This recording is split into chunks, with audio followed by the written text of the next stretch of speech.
Buenos días, estimados amigos. Bienvenidos a nuevo episodio de nuestro estudio de las Sagradas Escrituras. Vamos a analizar esta vez una historia algo curiosa respecto de un milagro realizado por Jesús. Y esto lo vamos a encontrar en el libro de Mateo 5:1. Vamos a leer rápidamente. Jesús sana a un endemoniado. Llegaron al otro lado del mar, a la tierra de los Gadarenos. Y cuando él salió de la barca, enseguida vino a su encuentro de entre los sepulcros un hombre con un espíritu inmundo, que tenía su morada entre los sepulcros, y nadie podía ya atarlo, ni aun con cadenas, porque muchas veces había sido atado con grillos y cadenas, pero él había roto las cadenas y destrozado los grillos, y nadie era tan fuerte como para dominarlo. Siempre, noche y día, andaba entre los sepulcros y en los montes dando gritos e hiriéndose con piedras. Cuando vino Jesús de lejos, corrió y se postró delante de él. Cuando vio a Jesús de lejos, este endemoniado se postró delante de él, y gritando a gran voz dijo: ¿Qué tengo yo que ver contigo, Jesús, Hijo del Dios Altísimo? Te imploro por Dios que no me atormentes. Porque Jesús le decía: sal del hombre, espíritu inmundo. Y le preguntó: ¿cómo te llamas? Y él le dijo: me llamo Legión, porque somos muchos. Entonces le rogaba con insistencia que no los enviara fuera de la tierra. Y había allí una gran piara de cerdos paciendo junto al monte. Y los demonios le rogaron diciendo: envíanos a los cerdos para que entremos en ellos. Y él les dio permiso. Y saliendo los espíritus inmundos entraron en los cerdos, y la piara, unos 2000, se precipitó por un despeñadero al mar, y en el mar se ahogaron. Y los que cuidaban los cerdos huyeron y lo contaron en la ciudad y por los campos. Y la gente vino a ver qué era lo que había sucedido. Y vinieron a Jesús y vieron que al que había estado endemoniado sentado, vestido en su cabal juicio, el mismo que había tenido la legión, y tuvieron miedo. Y los que habían visto les describieron cómo le había sucedido esto al endemoniado y lo de los cerdos. Y comenzaron a rogarle que se fuera de su comarca. Al entrar él en la barca, el que había estado endemoniado le rogaba que lo dejara acompañarle.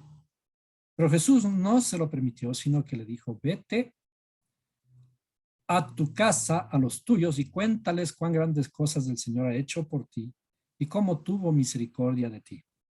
Y él se fue y empezó a proclamar en Decápolis cuán grandes cosas había hecho por él.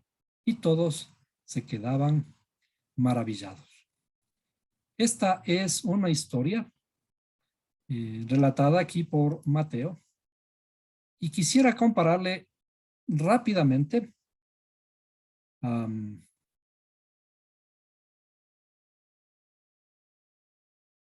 con la misma historia,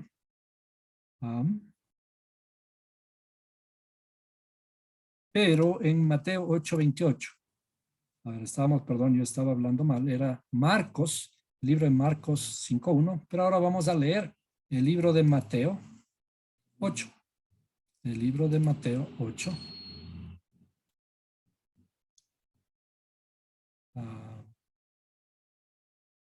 Aquí está: Jesús sana a 2 endemoniados, en Mateo 8:28. Bueno, la misma historia, rápidamente, solo el primer verso. Cuando llegó al otro lado, a la tierra de los Gadarenos, les salieron al encuentro 2 endemoniados que salían de los sepulcros, violentos en extremo, de manera que nadie podía pasear por aquel camino. El resto de la historia es similar, pero quiero resaltar este asunto. Aquí habla de 2 endemoniados. El libro de Mateo y Marcos habla de un endemoniado, y también en Lucas, me parece, habla de un endemoniado.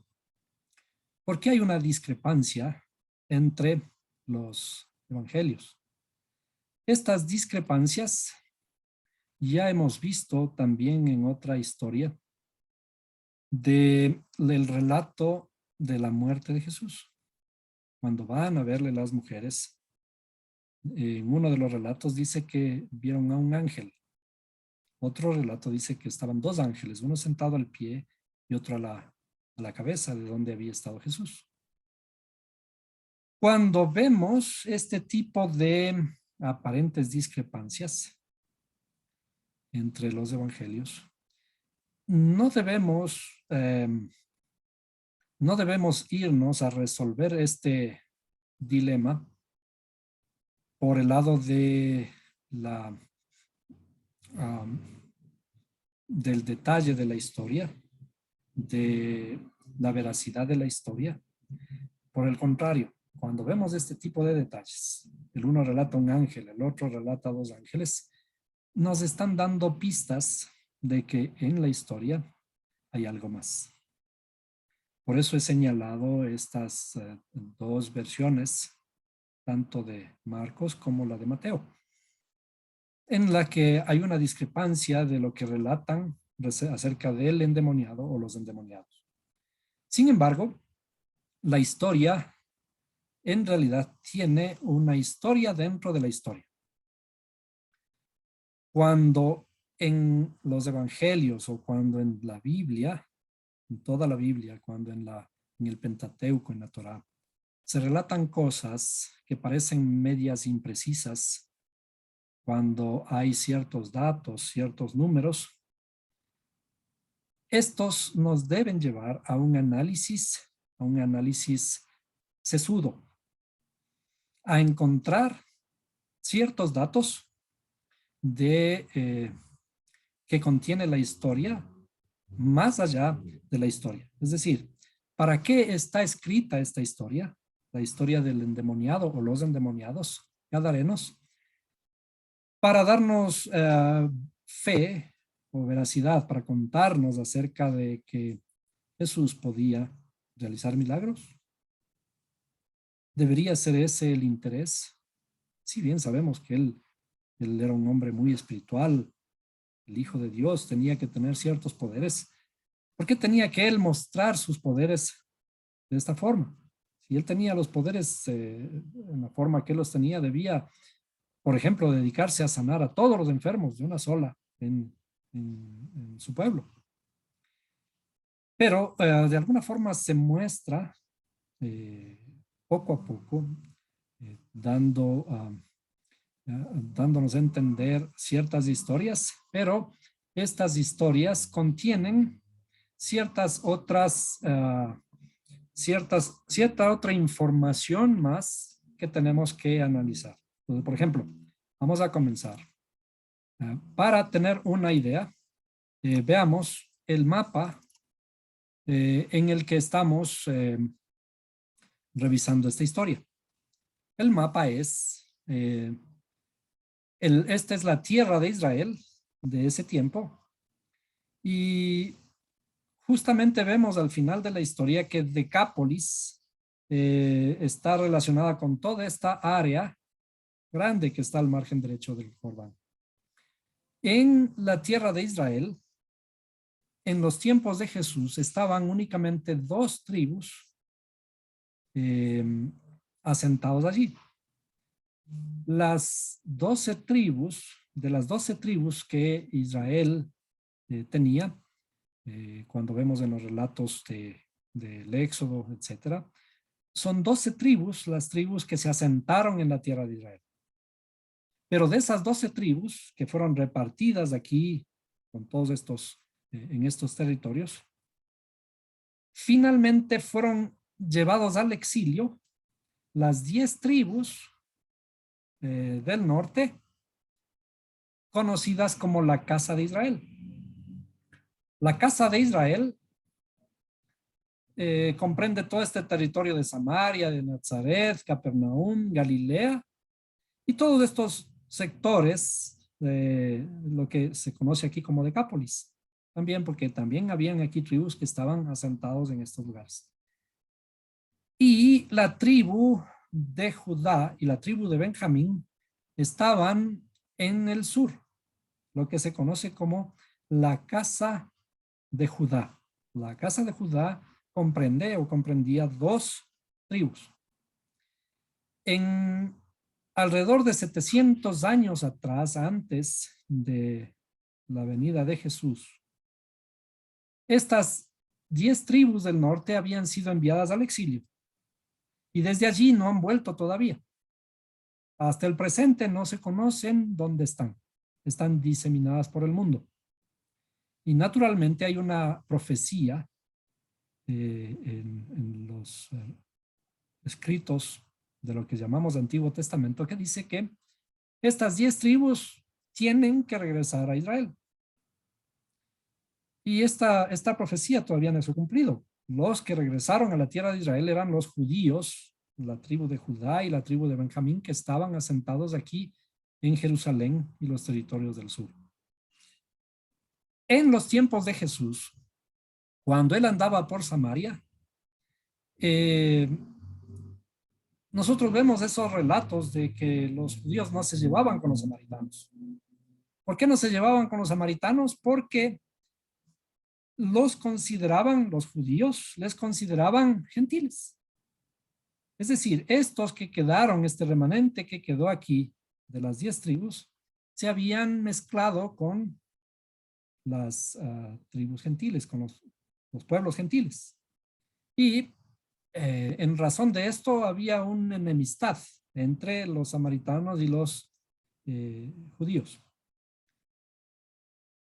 Y mucho más a la orilla derecha, al margen derecho del río Jordán y del mar de Galilea. Y es por ello que aquí, en el margen derecho, vemos esta historia que, primero, como un punto a resaltar, había un lugar en donde habían 2,000 cerdos, una piara de 2,000 cerdos. Haciendo cálculos, a grosso modo, de los cerdos, poniéndoles un valor de $400, 2,000 cerdos llegan a un número de $800,000. Es decir, era una cantidad muy grande. Analizando todo esto, aquí llega Jesús a este lado, cruza, y lo interesante en la escritura siempre, los detalles, como decía, son importantes. Dice, al otro lado, cruzó al otro lado del mar, al otro lado del río. Cruzar al otro lado en la escritura es sinónimo de que ocurre algo. Cuando nosotros vemos a Abraham, Abraham fue llamado el del otro lado, el Ibrí, porque él vino y cruzó este margen y se asentó aquí, en esta tierra de Israel. Entonces ahora Jesús regresa al otro lado, a la otra margen. Y esta margen es la margen del este. En el este es el lugar por donde viene el sol. En la escritura tenemos que entenderle bajo otra perspectiva cuando hablamos del margen oriental. Pero sin embargo, vamos a este punto de que cruza al otro lado, porque hay algo que va a ocurrir ahí a la tierra de Gadara. Por lo tanto, veamos qué significa también Gadara. Entonces vamos a escribir aquí, me voy a valer de las letras hebreas para entender de qué se refiere, a qué se refiere con el asunto de la historia de los gadarenos o Gadara. En hebreo,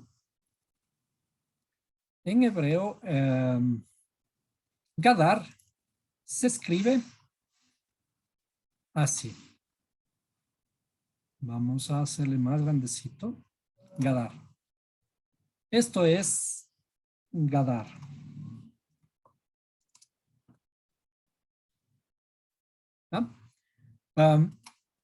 A mí me interesa bastante el analizar las palabras desde la perspectiva hebrea, porque el análisis numérico es muy interesante también, que nos lleva a descubrir ciertas otras equivalencias. Cuando nosotros miramos las equivalencias de estas letras, vamos a hablar de derecha a izquierda. Esta es una letra Gimel. Gimel, en las tablitas que ustedes tienen por ahí, es la tercera letra. Esta es una letra Dalet, como una D nuestra. Dalet es la cuarta letra. Y esta es una letra Resh. Resh suena como R, ¿no? Gadar. Como habíamos visto, las letras hebreas son únicamente consonantes. No tienen vocales.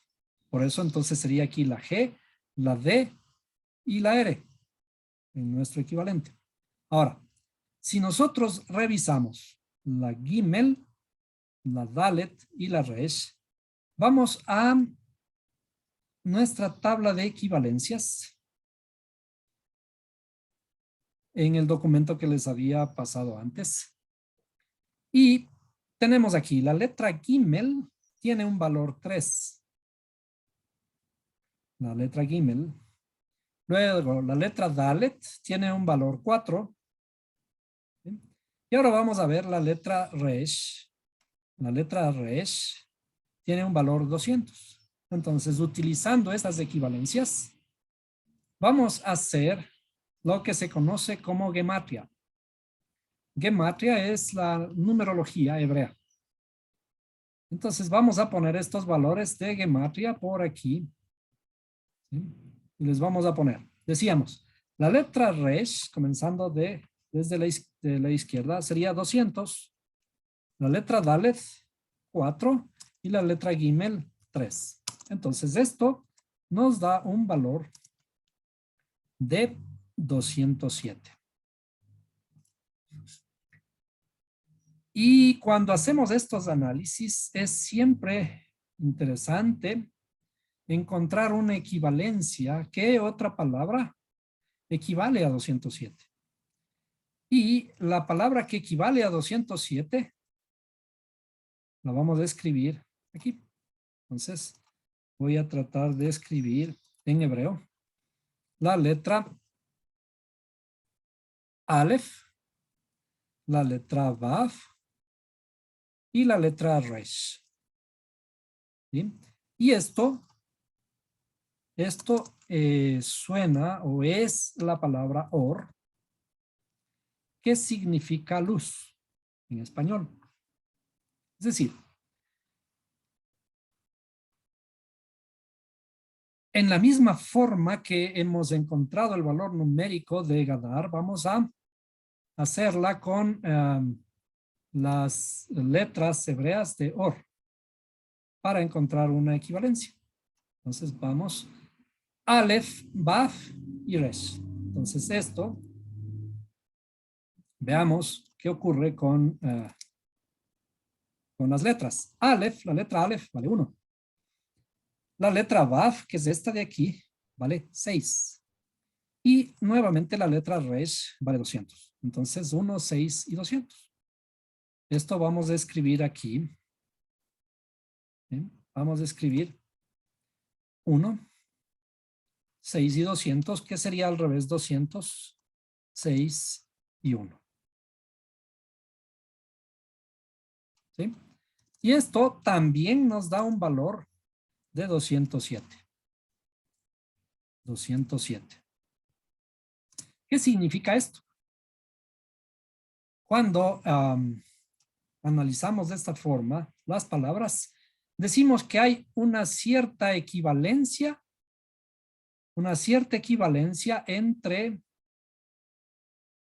entre la luz y Gadar.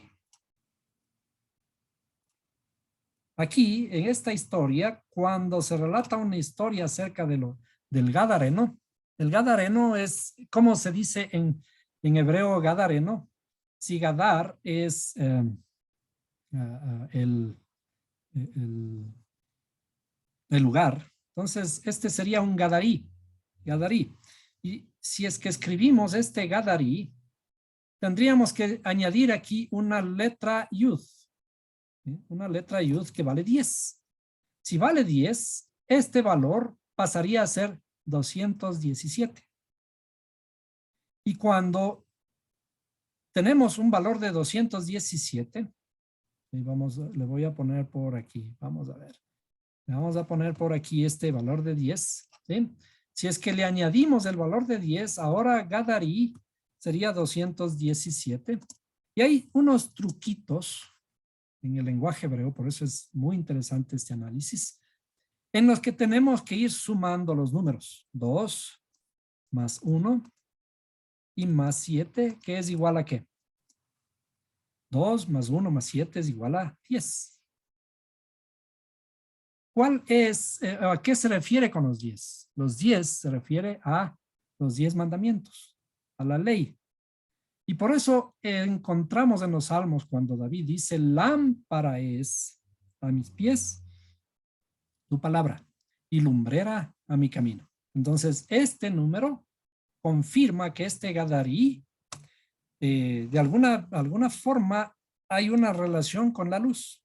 El Gadarí, este Gadareno, tiene que enfrentarse con la luz. Tiene que ser redimido hacia la luz. Y efectivamente nosotros sabemos que viene la luz del mundo. Él dijo, yo soy la luz del mundo. ¿A qué se refería? Yo soy la luz del mundo. Se refería justamente a la a la luz hebrea, ¿sí? Que vale 207. Entonces, curiosamente, en esta historia, el endemoniado habitaba en los sepulcros. Entonces, ¿qué es un sepulcro?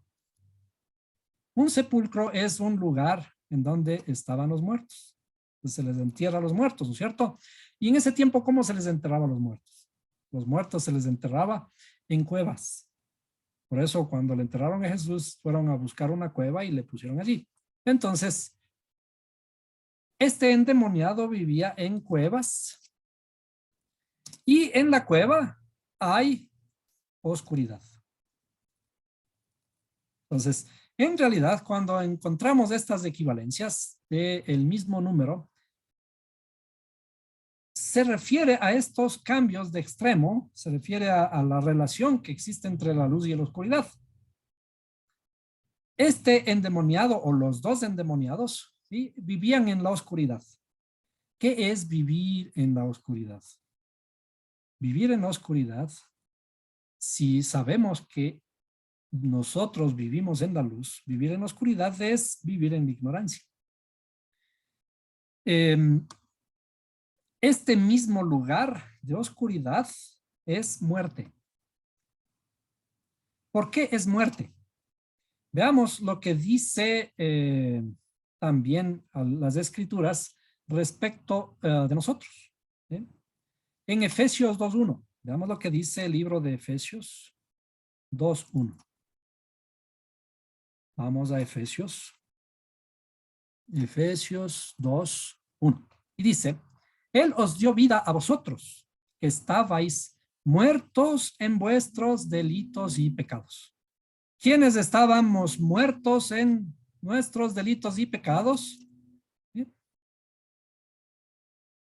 ¿Quiénes estábamos muertos en nuestros delitos y pecados?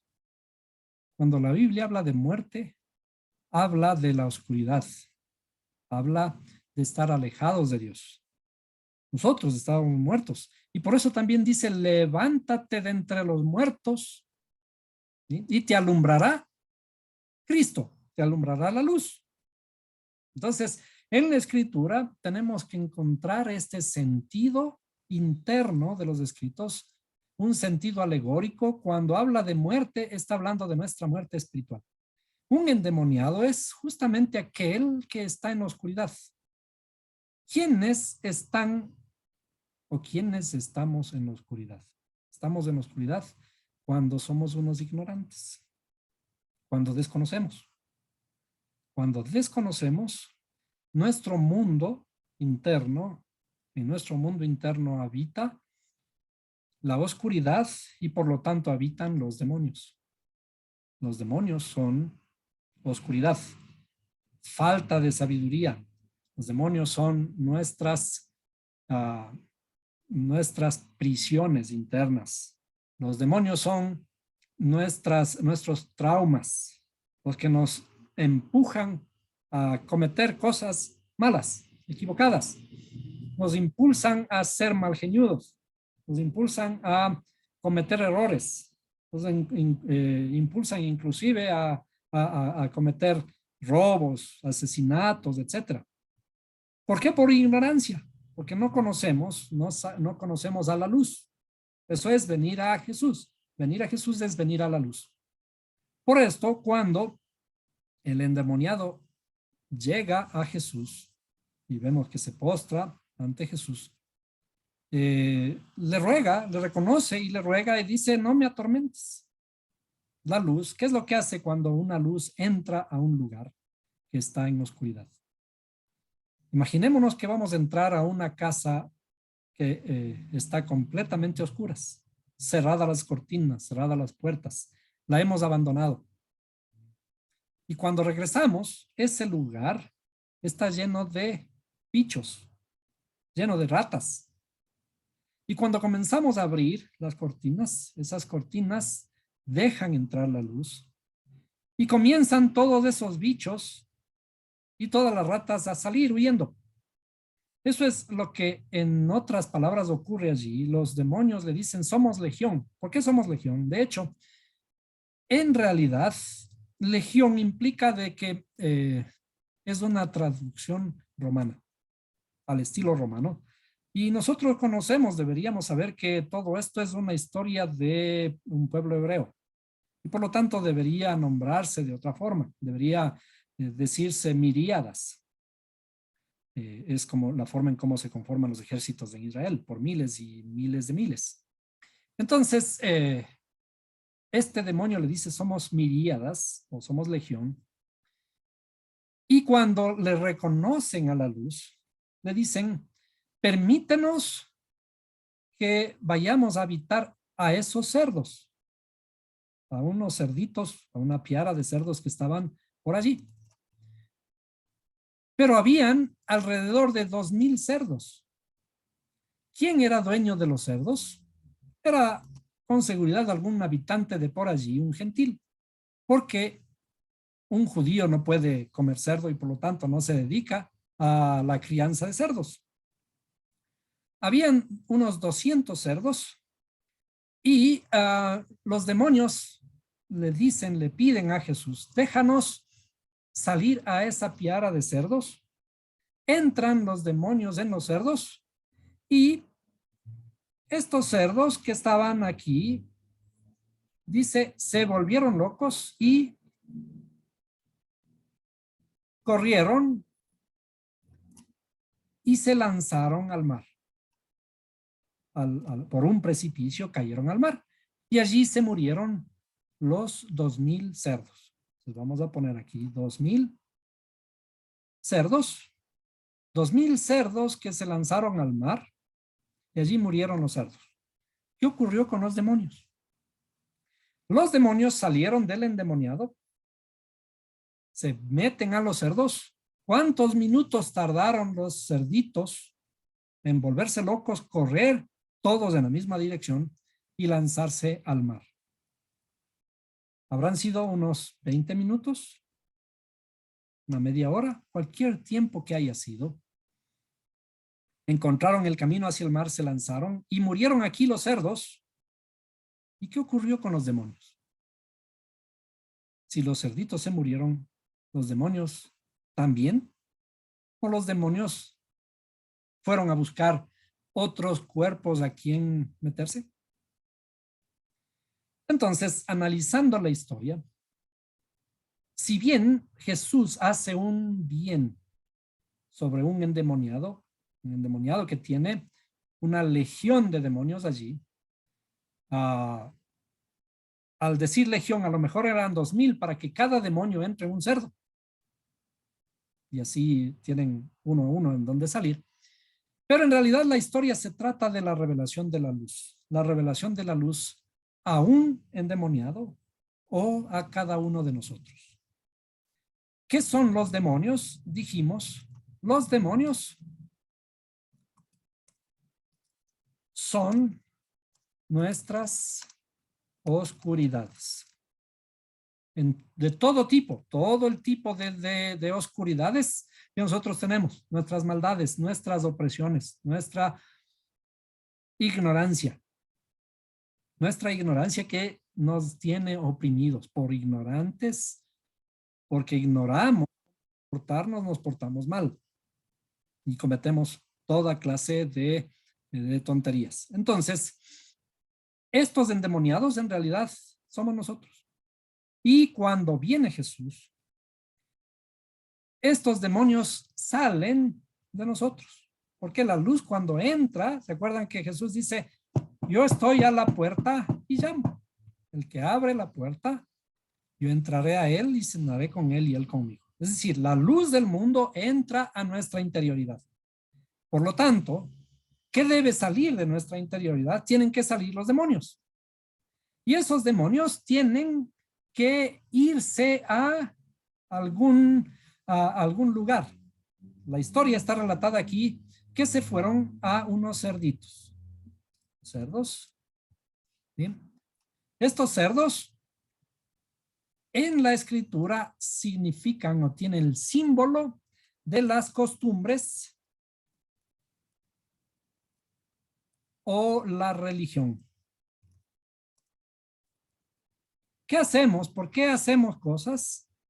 ¿Por qué vamos al culto? ¿Por qué vamos a oír misa? ¿Por qué vamos a cualquier cosa? ¿Bien?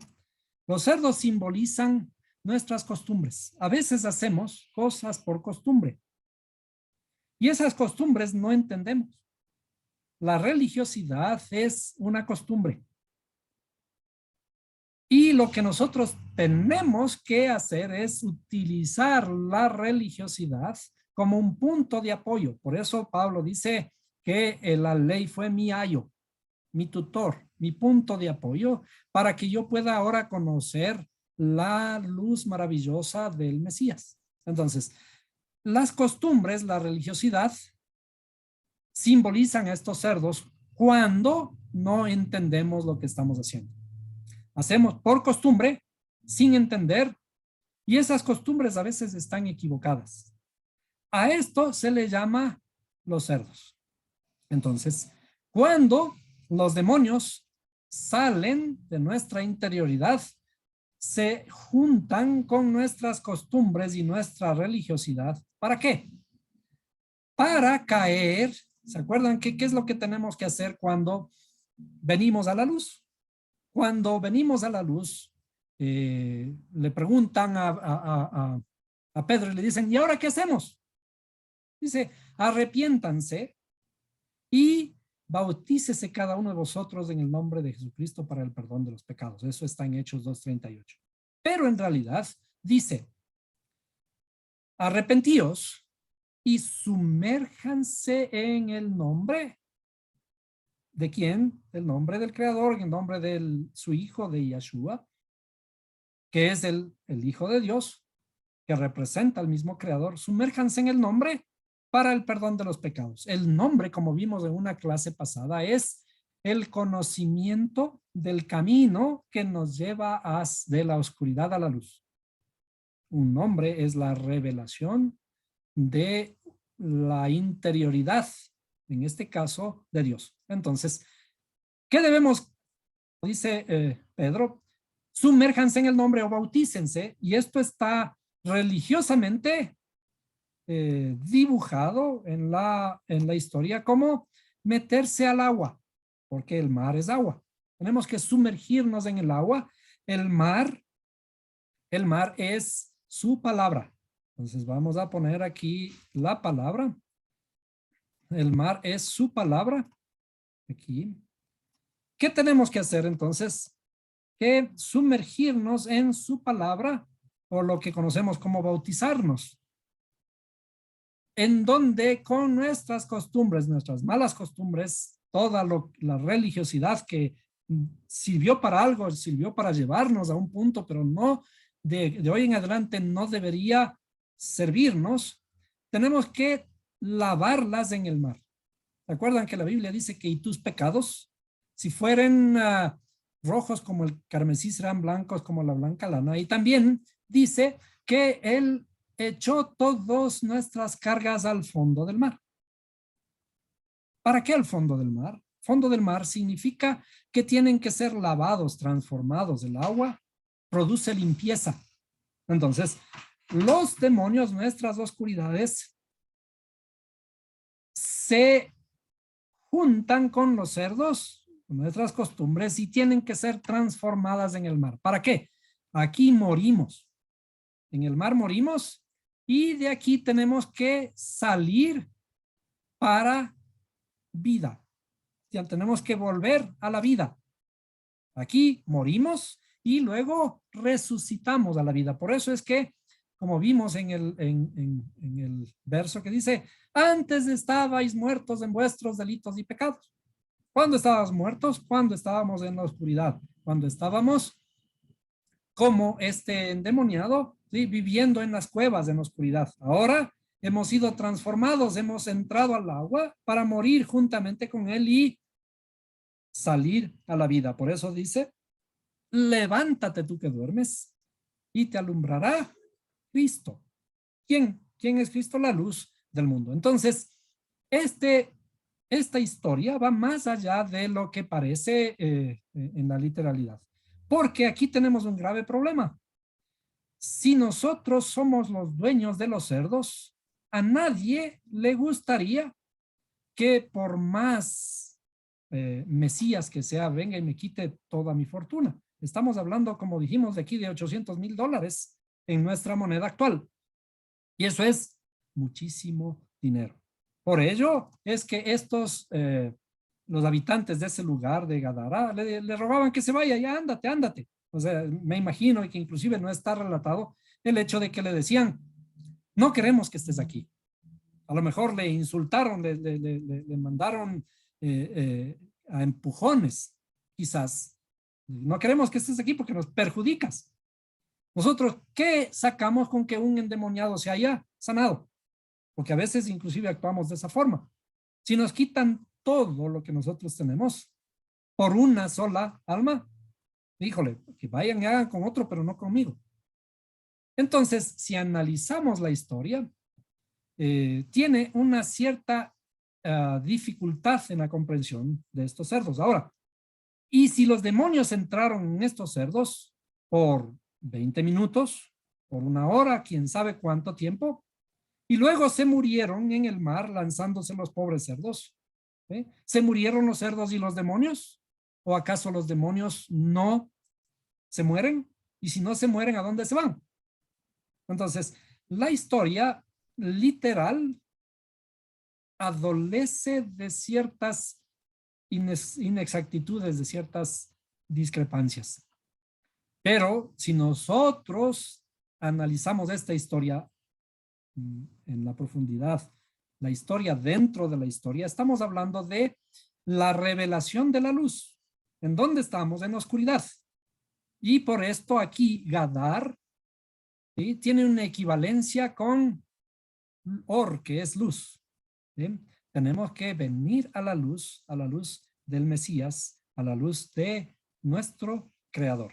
Y entonces la historia se transforma en algo distinto. ¿Por qué? Porque es una historia de tipo espiritual. Tiene una historia de carácter espiritual. Las cosas en la Biblia, como dice también que lo espiritual debe acomodarse a lo espiritual. Por lo tanto, lo que está escrito en estos relatos son relatos de tipo espiritual y tienen vigencia todavía hasta el día de hoy.